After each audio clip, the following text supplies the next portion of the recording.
Hello बच्चों, मैं मंजू पाठक। आज मैं आप लोगों को कारक प्रकरण के अंतर्गत द्वितीय विभक्ति उसके कुछ और नियमों के बारे में आप लोगों को बताऊंगी।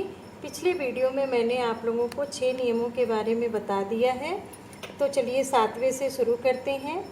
7वां नियम है कृत द्रुहो रूप सृष्टयो कर्म, अर्थात कृत और द्रुह ये क्रियाएं सो उपसर्गक अर्थात उपसर्ग के सहित हों, उपसर्ग के साथ हों तो उनमें द्वितीय विभक्ति होती है, और अगर वे उपसर्ग रहित हों यानी उनमें उस उपसर्ग न लगा हो तो उसमें चतुर्थी विभक्ति का प्रयोग होता है।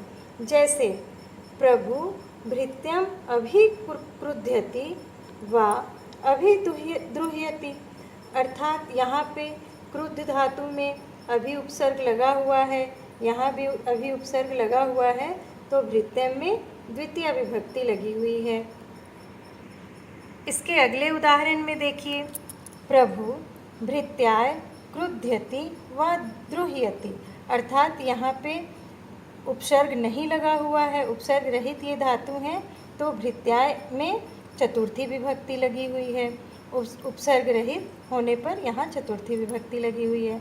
अगला नियम है अभिनिविशश्च, अर्थात अभि और नि ये दोनों उपसर्ग यदि एक साथ विश धातु के पूर्व आए तो द्वितीय विभक्ति होती है। जैसे सन्मार्गम निविशते, यहाँ पर अभि और नि दोनों उपसर्ग आए हुए हैं, अर्थात यहाँ पर द्वितीय विभक्ति सन्मार्ग में लगा हुआ है।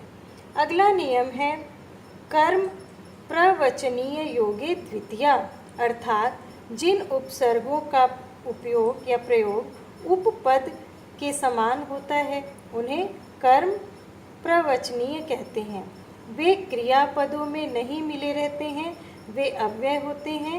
जैसे मेघम अनुप्रावर्षत अनुहरिम सुराह,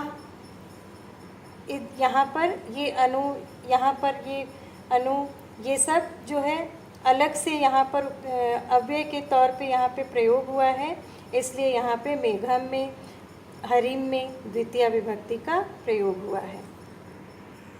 अगला नियम है क्रिया विशेषणे द्वितीय, अर्थात क्रिया विशेषण पदों में द्वितीय विभक्ति तो होती ही है, साथ में एक वचन भी लगा होता है। यह सदा क्लिवलिंग एक वचन में रहता है। जैसे सह मधुरम गायति, अश्व द्रुतम गच्छति, अब यहाँ पे मधुरम द्वितीय विभक्ति भी है और ये हमेशा एक वचन में ही क्रिया विशेषण प्रयोग होता है। यहाँ द्रुतम ये भी एक वचन, द्वितीय विभक्ति एक वचन का उदाहरण है। अगला नियम है कालाध्वनो रत्यंत संयोगे द्वितीय, अर्थात काल और मार्गवाची शब्दों में यदि क्रिया का अतिशय लगाव या व्याप्ति हो तो द्वितीय विभक्ति होती है। जैसे मासम व्याकरणम अपठत, अर्थात पूरे एक मास बिना व्यवधान के व्याकरण पढ़ा। क्रोशम कुटिला नदी, अर्थात एक कोस तक नदी टेढ़ी है, एक कोस तक वो बिना किसी व्यवधान के नदी टेढ़ी है। यहाँ पर मार्गवाची भी है और ये कालवाची है, दोनों शब्दों में द्वितीय विभक्ति का प्रयोग हुआ है। द्वितीय विभक्ति का अंतिम नियम है विभाषा दिवः करणम, अर्थात दिव खेलना, यहाँ दिव खेलना हो गया।